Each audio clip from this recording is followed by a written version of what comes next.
Hello and welcome back to Stop and Go F1 for this, our driver ratings for the Spanish Grand Prix. We're going to give every single driver a score between 1 and 10 for their action in the race. Is action the correct word?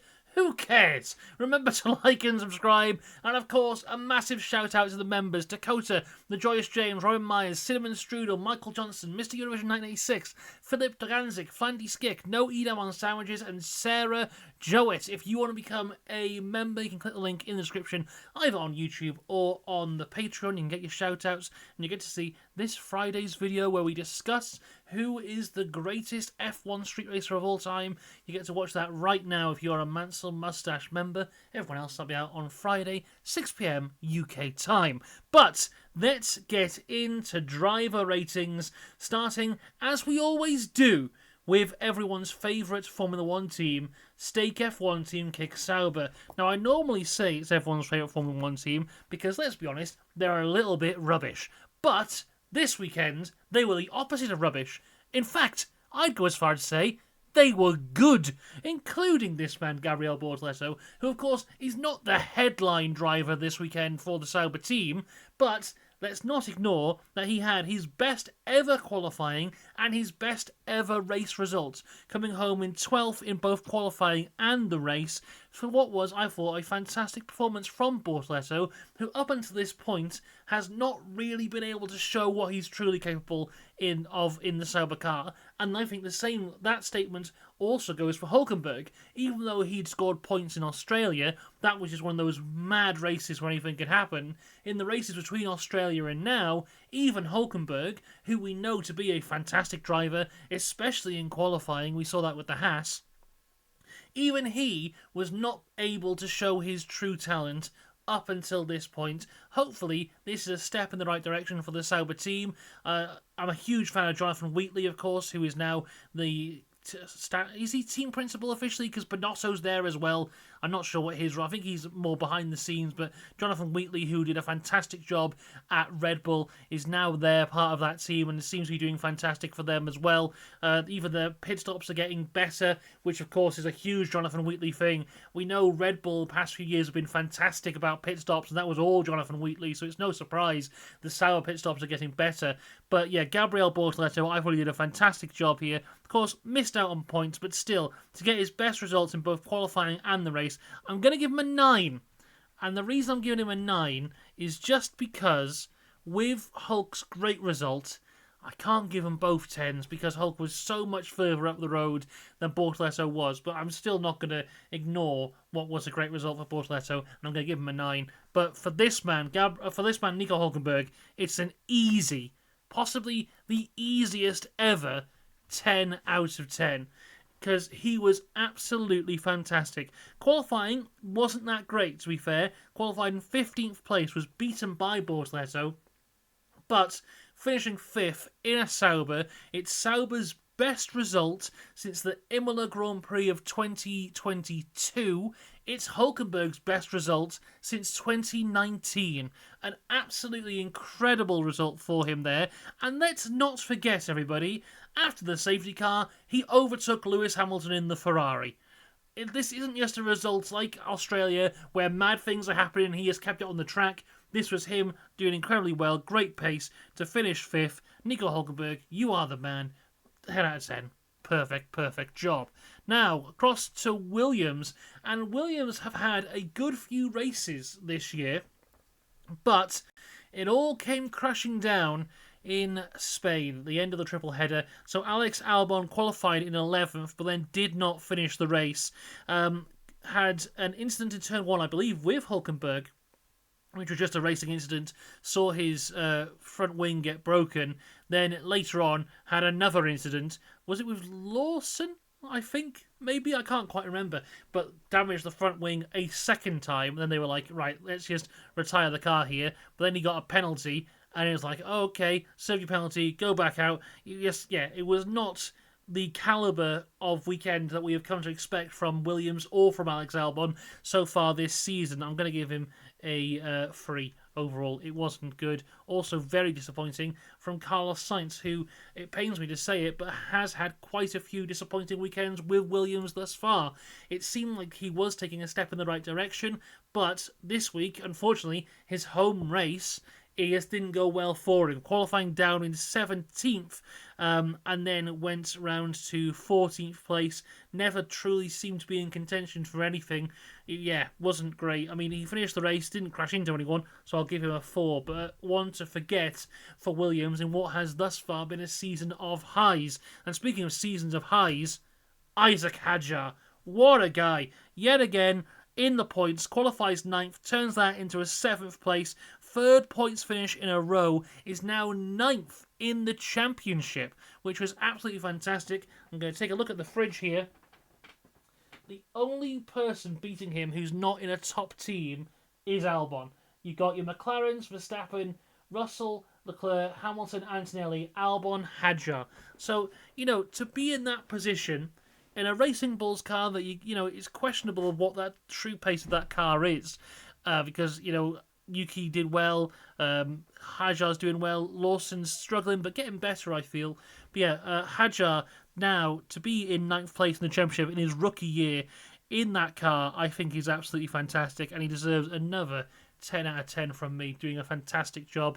I still think he's rookie of the season. People came for me last time because I said that, because they're like, what about Antonelli? I'm like, well, Antonelli is very good and has shown some tremendous consistency. But at the exact same time, outside of a sprint pole position, for me, there hasn't been a moment of Antonelli yet this year where it's like, look at this guy, isn't he fantastic? The sprint pole was great, no doubt about that. But has there ever really been a race this year where you've gone, wow, he's matching George Russell, or he's better than George Russell? Whereas Hadjar in his second race was matching Yuki Tsunoda. Now, Yuki Tsunoda and George Russell are not on the same tier level for me at all, but still he was matching his more experienced teammates, and he's converting this into some very good points. So Hadjar for me so far is rookie of the season. But there's still a long, long way to go. Across to Liam Lawson now, who qualified 13th and finished up in 11th.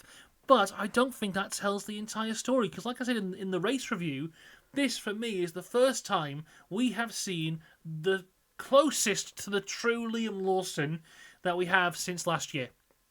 Because, of course, after the Red Bull thing, I think his confidence was at an all-time low. But this weekend, we saw him fighting again. He was getting his elbows out with Alexander Albon. He was being aggressive. He was showing all the qualities that we loved in Lawson last year that had disappeared into this year. He's getting more and more comfortable with the car. I think he's getting back to that place where he was. This is what we like to see. On a whole, I'm going to be nice. I'm going to give him an 8.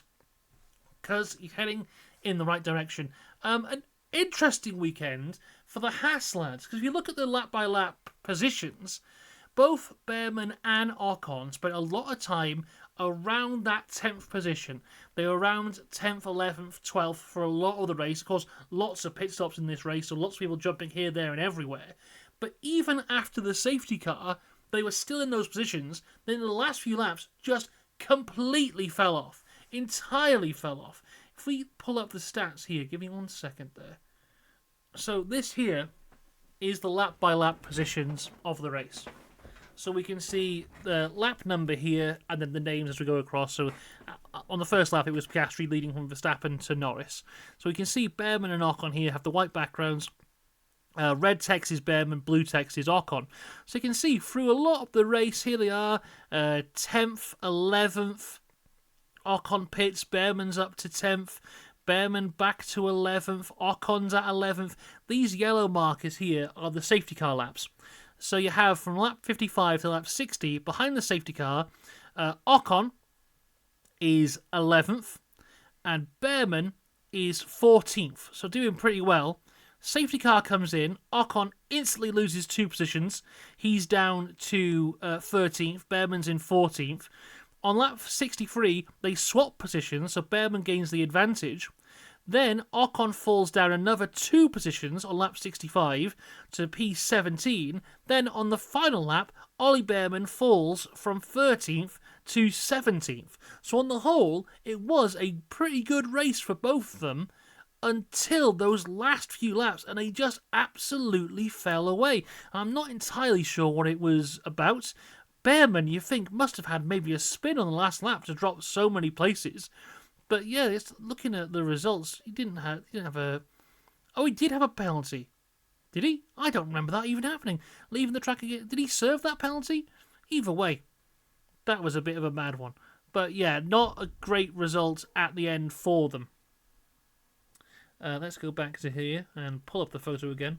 So yeah, overall, bad finish for both lads here. So Behrman started 14th, finished up in 17th place. So I'm going to give them both a 4. So that was his result. And then Ocon started 16th, finished up in 16th. I mean, just not great from the Haas lads. And it just seems like at the minute, Haas are changing week to week as to if they're strong or not. I mean, you were singing Ocon's praises last week in Monaco, how fantastic he was there, but that does seem to be a track that he has a special affinity with. Didn't seem to translate across to this weekend, but Monaco very rarely translates across to anywhere. Franco Colapinto now in what is his third of the supposed 5 races, although the 5 races might not be a thing, but now we're seeing reports that Flavio's not happy, and who knows, the 5 races might be cut even more short. But I do feel rather sorry for Colapinto this weekend, because the Alpine certainly had pace, and in Q1, he was showing that pace until the car broke down in the pit lane, and there was nothing he could do from there. Qualifies on the grid on 18th place. But then, yeah, I don't even remember seeing him in the race itself. Ended up finishing in 15th. I'm going to give him a 5 from there. Just wasn't really anything, although I do feel sorry for him about qualifying. Meanwhile, Pierre Gasly scores some more good points, going from 8th to 8th. To score some good points for the team there. Does not gain any places in the championship because of how everyone else is moving around, but now has got jumped Yuki Tsunoda, his former teammate. He's now in the Red Bull, but Pierre Gasly in the Alpine is scoring more points, and some good points here. Gives him a 10 out of 10. There you go, Pierre. Well done to you.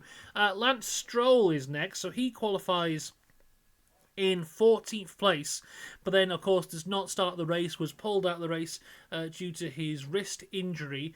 And I made a video on that at the time, and Lance Stroll's this guy who is always going to be kind of the victim of a lot of online hate because of who his father is, but also he doesn't often display the qualities of a future world champion that other drivers may do. He does have some outlandishly good races here and there, but he lacks that consistency.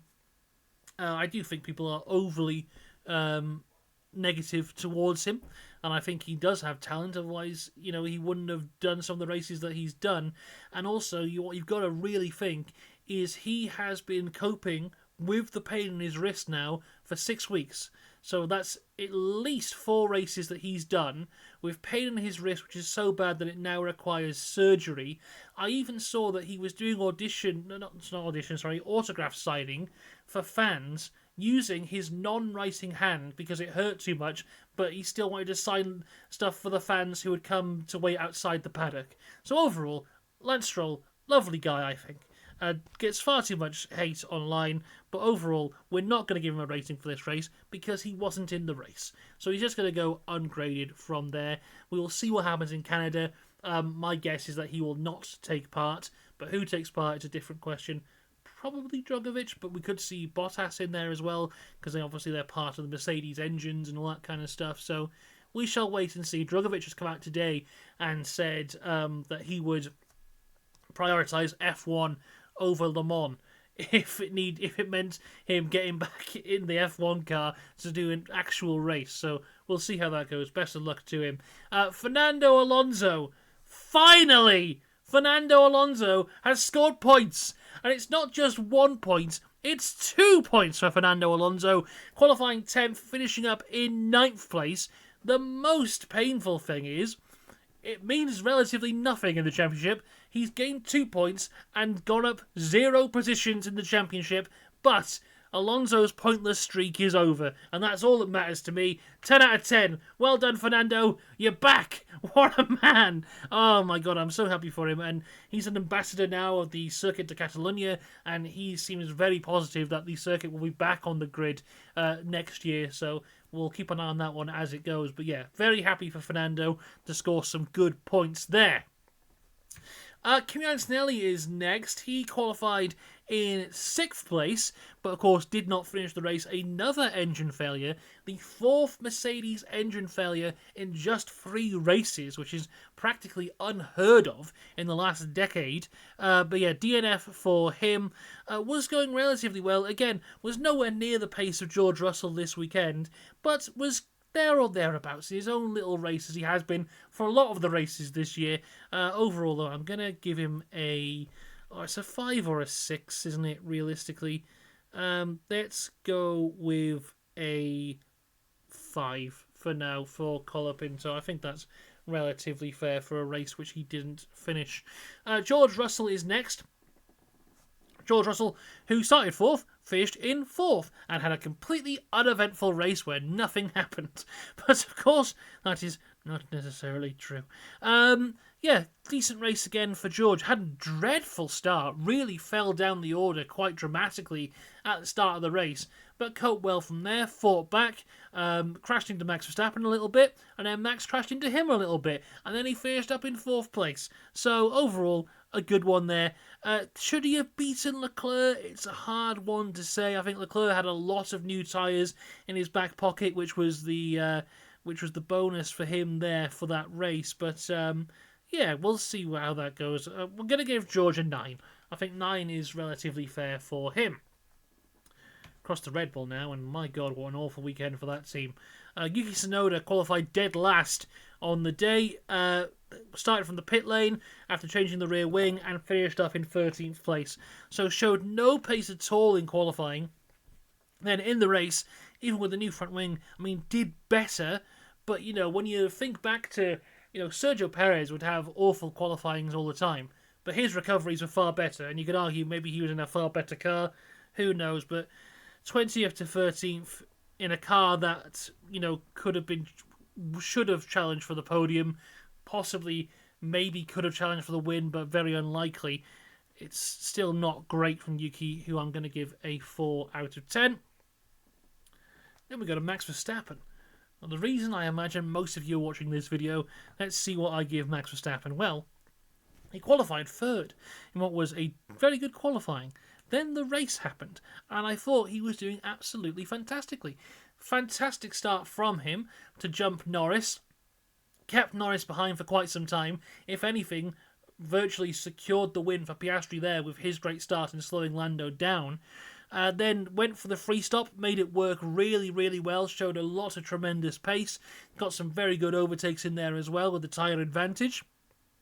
Then the safety car happened. They brought him in for the hard tyres, which everyone and their nan knew was not going to work.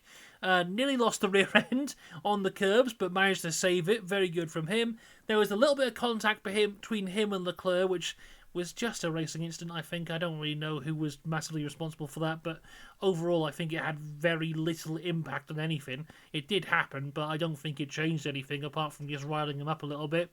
Then there was the incident between him and Russell into turn 1, which was, again, I think a racing incident. And of course, I didn't think at the time that Max had to give the position back, because the whole rule of that corner is if you get forced off and you go off around the bollard, you can basically do whatever the hell you like. That's what we saw in Formula 2 and Formula 3 throughout the weekend. As long as you went round that bollard, you were home and dry. So Max was okay from there. Red Bull not only gave him the wrong tyres, but gave him the wrong information to give the position back. He did give the position back very, very briefly, and then purposely crashed into George Russell. Carried on from there, gave George Russell the position back a second time, and then finished up in what was 5th place, then demoted to 10th after a 10-second time penalty. Overall for Max, I am not giving a good score at all, because it's going to be a 0 out of 10. And I will tell you as for why. It's, firstly, obviously, deliberately crashing into someone is a stupid and ridiculous and dangerous thing to do. where I differ from a lot of people talking about this online is a lot of people talking about this act like the crash was the biggest, worst crash they've ever seen, and George Russell was punched into the barriers and he was upside down. The crash itself was nothing. I don't think any of them actually had any damage at all from the crash, which, for this race where Alex Albon's front wing is disintegrating every time he goes around a corner, to have less damage from the two of them hitting each other was actually quite surprising. So the crash itself wasn't bad, and was just fine. The act of going out your way to crash into your rival, that is the bit which I am down upon. But even that is not the reason I've given him a 0 out of 10.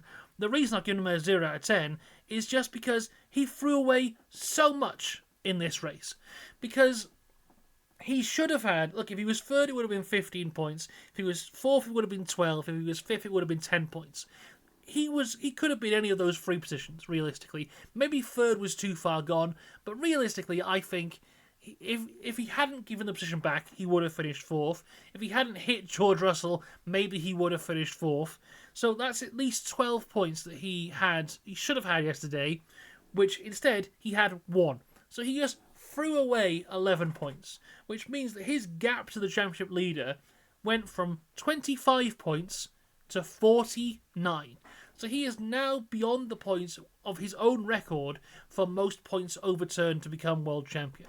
And that, for me, is why he's getting a 0. Because he was in the championship hunt. Maybe it was this big kind of idea of, yeah, it's a long ball shot, but who knows, miracles can happen. Maybe he's still in it. And maybe he was never going to win it. But now he's out. Now he's done, and he has no one to blame but himself. And that's why I'm giving him a 0, because he's destroyed his own championship hopes. For what? For nothing. Like, if it was him and Norris battling, or him and Piastri battling, maybe I would understand it a little bit more, because it is your title rival. But it's George Russell. He's nothing. He's nothing for you. He's in fourth in the championship. He's miles away. This race means nothing. But you throw away 11 points for nothing. And now, in the Constructors' Championship as well, Red Bull were third, they're now fourth. Ferrari have jumped both Red Bull and Mercedes this weekend, which means that's millions and millions of pounds you have cost the team. And in a team like Red Bull, where they are so reliant on Max, because the second driver does bloody nothing, when you are so reliant on one driver, and he decides to just throw away 11 points for nothing, that's costing the team money. And that's what he did this weekend. He might have cost himself the championship, he might have cost the team millions and millions of pounds. For what? And he's come out today and made a statement where he says everything but "I'm sorry," and he does accept responsibility and all that kind of stuff. And apparently he did apologise to the engineers in the debrief afterwards. But it's just stupid and it's pointless. And this could, who knows how the rest of this season might go. With where the Mercedes engines are going, we may see a McLaren blow up down a straight in a race coming up soon, and you'll be thinking maybe he's back in it. But if Max loses this championship by less than 11 points, we will always look at this race and go, look at that stupid thing you did, that cost you a world title. It's the same way, I'm going to bring up 2021 here, which will already get people all angry and agitated. But for me, Lewis Hamilton did not lose the 2021 World Championship in Abu Dhabi. He lost it in Baku. Because in Baku, there was the red flag restart, he was on the front row with Sergio Perez ahead of him, and all he had to do was get past Perez, and he would have won the race. And instead, he presses the wrong button, the brakes light up, he goes deep into turn 1, and he's at the back. Verstappen was out of that race. Lewis Hamilton was gifted 25 points on a plate, and he made a mistake, and he missed out on them. And here, Max, not anywhere near the same type of mistake, because Lewis's mistake was just pressing the wrong button. Max's mistake was just utter stupidity, but he just throws away points for nothing. And that's why I've given him a 0, because what the hell are you playing at, man? Come on. You're the best ever. Think more. To Ferrari, Lewis Hamilton. just spoke about him there. Bad race. Bad race. Good qualifying for him, qualifying in 5th. Obviously beat Charles Leclerc in qualifying, but on the whole, I think that kind of misled people into the race of thinking that maybe Lewis had more pace, when in fact what the real reason was in qualifying in Q3, Lewis had more new tyres, and that's why he had the upper hand on Leclerc there, because in the race, Leclerc was on the back of him instantly, leading to the team orders to swap the cars, and Leclerc just ran away from him from there. Yes, Lewis kind of in a race of his own for a lot of it, and then ultimately, after the safety car, got beaten by a Sauber.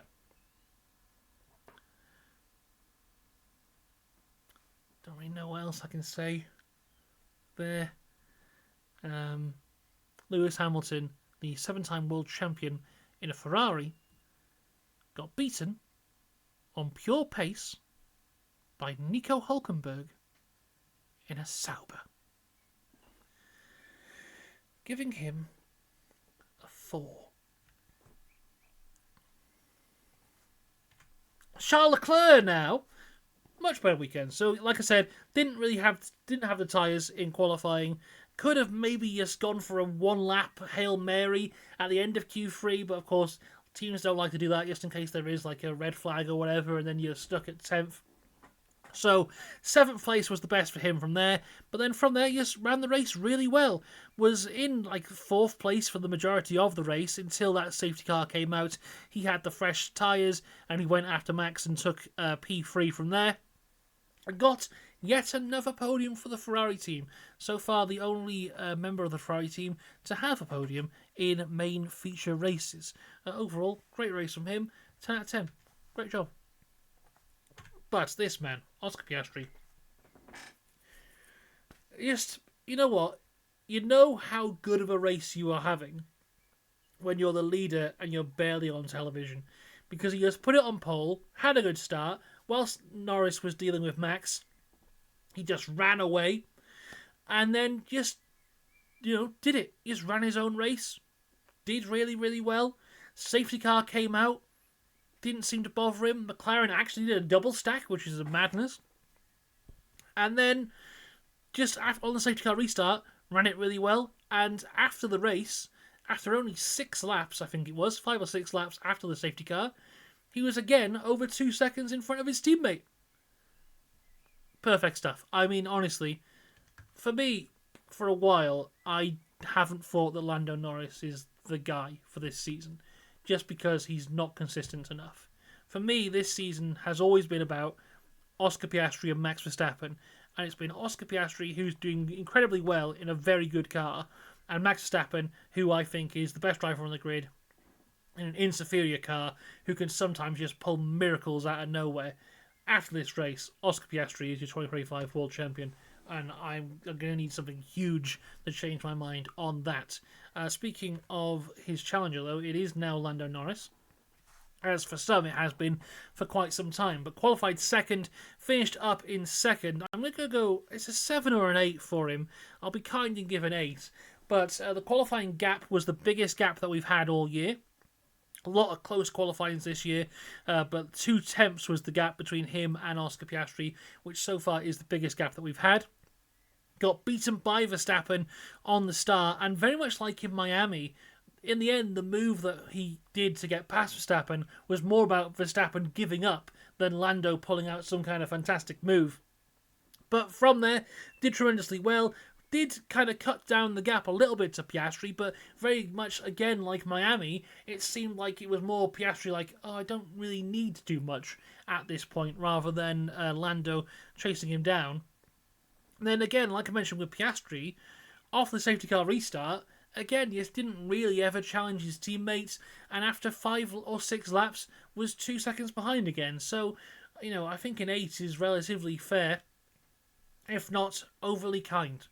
But there you go, that is my scores, and I'm going to stick to it.